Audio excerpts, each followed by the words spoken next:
Sir जो student 9th-10th में वो अपना फ्यूचर कैसे डिसाइड करे? जैसे मुझे 10th के 11th में ये ब्रांच लेनी है, मैथ्स लेना है, साइंस लेना है, आर्ट्स लेना है। देखिए, इसमें बहुत सारी चीजें आ जाती है करियर आगे डिसाइड करने के लिए। सबसे पहले हम अक्सर बच्चों अपने क्लास में बच्चों को 3-4 चीजें रिकमेंड करते हैं, वही हम आपको बताते हैं। तो सबसे पहला डिसीजन होना चाहिए खुद का। जैसे कि हमने खुद डिसाइड किया, भले किसी को देख के किया, मोटिवेट हुए, उसको देखे हमको लगा अच्छा इंजीनियर अच्छा है तो हमने इंजीनियरिंग किया। तो उसमें एक अपना डिसीजन आना चाहिए बच्चों का, सिर्फ सेल्फ से भी कुछ नहीं होता। उसके बाद उस सेल्फ डिसीजन को आप फैमिली में डिस्कस करिए कि हमारा ये प्लान है। हो सकता है आपके पेरेंट्स के भी कुछ उम्मीद हो आपसे, तो वो भी आपको बताएंगे कि नहीं हमने आपके लिए सोच रखा है, आपके लिए अच्छा है।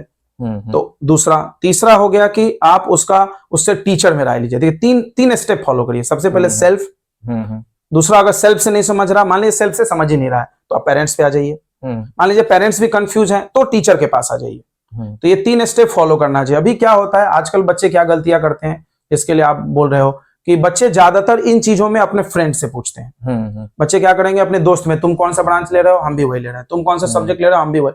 तो वो वही गलती हो जाता है, क्योंकि आपका दोस्त आपके साथ ही आपके क्लास में पढ़ रहा है, उसका दिमाग की कैपेसिटी आपकी ही बराबर है, तो वो आपके लिए आपका करियर कैसे बता सकता है। आप खुद सोचो कि आप बीमार होते हो तो अपने दोस्त से तो दवा नहीं पूछते हो ना कि कौन सा दवा खा लें, या कोई आप पे लीगल इशू हो जाए तो आप दोस्त से सलाह नहीं लेते ना कौन सा दफा लगेगा। लेकिन टीचिंग और पढ़ाई और करियर में अक्सर बच्चे क्या करते हैं कि अपने दोस्त से सलाह ले लेते हैं। यहां पर एक थोड़ी सी गलती हो जाती है। हम ये नहीं बोलते दोस्त से नहीं पूछो, आप जब अपना सेल्फ डिटरमाइन करने के बाद, पेरेंट्स से बात करने के बाद, टीचर से बात करना, ऑब्वियसली दोस्त से भी चर्चा करिए, क्योंकि इस उम्र में दोस्तों पे थोड़ा भरोसा ज्यादा होता है, हमको पता है। तो वो भी जरूरी है, आप चर्चा करोगे तो कहीं ना कहीं संतोष डेवलप होगा, लेकिन वो लास्ट ऑप्शन रखिए। अभी बच्चे क्या करते हैं, फर्स्ट वहीं से इन्फ्लुएंस होके आते हैं, दोस्त ने पहले से दिमाग में भर दिया मैथ लेंगे, फिर वो जाके बायस्ड हो गया मैथ के लिए कि हमको लेना तो मैथ ही है। अब वो पिताजी को दबाव बना रहा है कि हमको मैथ ही लेना है, भले आपके पिताजी जान रहे हैं कि आपका मैथ खराब है, तो हो सकता है कि मैथ के लिए प्लान नहीं बनाया हो। फिर वो टीचर को भी बोलेगा नहीं हम तो सर सोच रहे हैं मैथ ही लिया जाए। टीचर जान रहा है कि आपके मैथ कमजोर, लेकिन आप बायस्ड हो क्योंकि आपका दोस्त पहले ही आपके दिमाग में भर चुका है कि मैथ लेना है। तो उस चक्कर में डिसीजन लेने में ज्यादा कंफ्यूजन पड़ जाता है। क्यों? क्योंकि आप सोच के आए हो मैथ, टीचर बोल देगा बाय हो, तो आप कंफ्यूज हो गए। तो आप पहले इन जानकार लोगों से, जो अपने बड़े हैं, या फिर आप अपने रिश्तेदारों में कोई आपके रिलेटिव हो जो उस रूट से आगे गए हो, पढ़ लिख के आगे कुछ सफलता अचीव की हो, उनसे सलाह लीजिए। तो मेरा बस थीम इशू यही है कि आप सबसे पहले फ्रेंड से सलाह ना ले करके खुद डिसाइड करें, अपने रिलेटिव और पेरेंट्स से सलाह लें, फिर टीचर से सलाह लें, उसके बाद आप अपने दोस्त से डिस्कस करें कि हमारे घर में ये सोचा गया, तो आप अच्छे से डिसाइड कर पाओगे।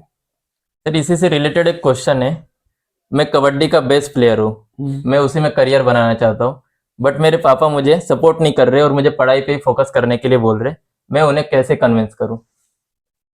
देखिए जनरली आजकल क्या है कि पेरेंट्स जो होता है, पेरेंट्स क्या होता है कि थोड़ा सा डरे हुए होते हैं बच्चों को फ्यूचर को लेकर के। वो लोग देख रहे हैं कि स्पोर्ट्समैन या बाकी चीजों में जो आर्टिस्ट होते हैं, उनका करियर श्योर शॉट नहीं होता, आपको भी पता है। करियर बहुत है, अगर आप सफल हो गए तो असीमित पैसा है, असीमित नाम, नेम एंड फेम सब कुछ है जो बच्चों को दिखता है।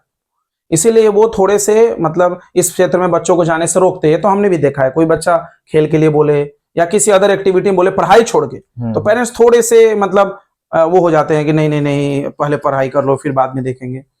तो उस चीज में क्या करना चाहिए, उस बच्चे के लिए हमारा सलाह है कि आप बेटा क्या करो कि सबसे पहले पेरेंट्स को तो आप बता ही चुके हो, मान नहीं रहे, तो आप टीचर को पहले से कन्विंस करिए और टीचर के सामने पेरेंट्स को बुला के बैठाइए, क्योंकि टीचर पे पेरेंट्स का भरोसा होता है। यही चीज हम बार बार समझा रहे हैं कि आप टीचर को बीच में लाइए, क्योंकि टीचर बिल्कुल डॉक्टर की तरह है इस क्षेत्र का। जैसे आपको बीमार होता है तो आप डॉक्टर के पास जाओगे, डॉक्टर बोल देगा आपके पिताजी को ऑपरेशन कराना, तो आपके पापा मना नहीं करेंगे ना, बोलेंगे हाँ हाँ करेंगे करेंगे, भले 2-4 महीने रुक के करेंगे, पैसा नहीं है बाद में करेंगे, लेकिन करेंगे जरूर, क्योंकि उनके दिमाग में आ गया कि सही आदमी ने सलाह दिया। उसी तरह उस बच्चे को खुद ना कन्विंस करके पेरेंट्स को इस चीज के लिए, उसको पहले अपने टीचर को समझाना चाहिए कि हमको ये करना है, आप मेरे पिताजी से बात करिए। तो फिर अगर टीचर बोलेंगे उसके पेरेंट्स से, तो शायद उसके पिताजी मान सकते हैं कि हाँ गुरुजी बोल रहे हैं तो सही बोल रहे होंगे।